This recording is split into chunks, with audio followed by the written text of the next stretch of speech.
this is what I think people don't understand, right? They see polls like this. They see economic numbers and they're like, the internet is not real life. Like Twitter is not real life, or X. Now it's officially x.com. And what they don't understand is that it's technically true in that it is not the universal perspective in this country or on the planet. And it is because different generations consume media in different ways.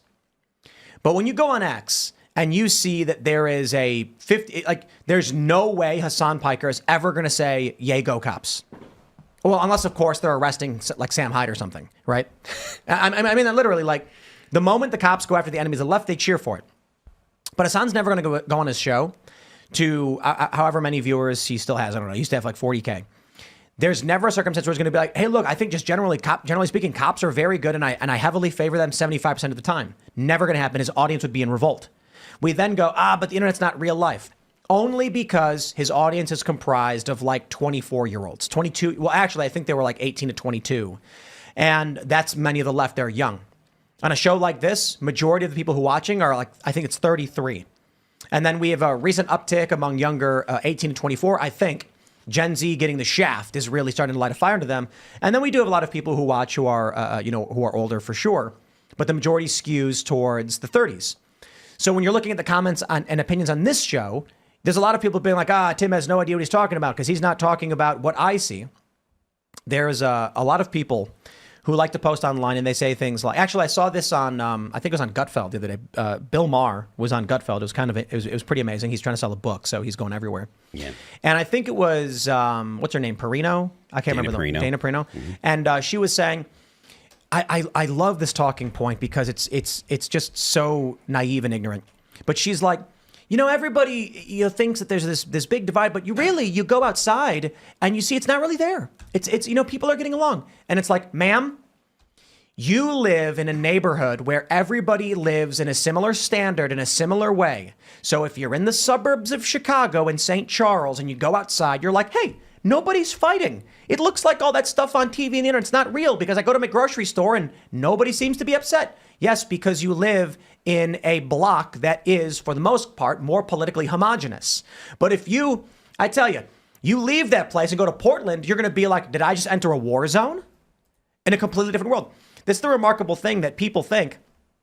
I could walk outside my house and all of a sudden everyone's getting along. It's like, well, yeah. You live in a place that has common political views. But you online in, say, like New Jersey's 1st district, you're arguing with someone in Portland. So you think you're a moderate. You walk outside and you're like, I see Democrats and Republicans getting along because you're in a moderate district. And then you go on social media and some fringe far leftist is screaming their lungs out. And you're like, that's not real life because I go outside. Then you go to Portland, you take a trip there and you're like, this is where these people live. This is how look at San Francisco. It really is just very, very different in this country. And people don't understand that we used to consume media on a local basis. Even when you turned on your news, you were getting your local news station. Now people turn the news and it's all national level news. You go on Twitter, it's all national level.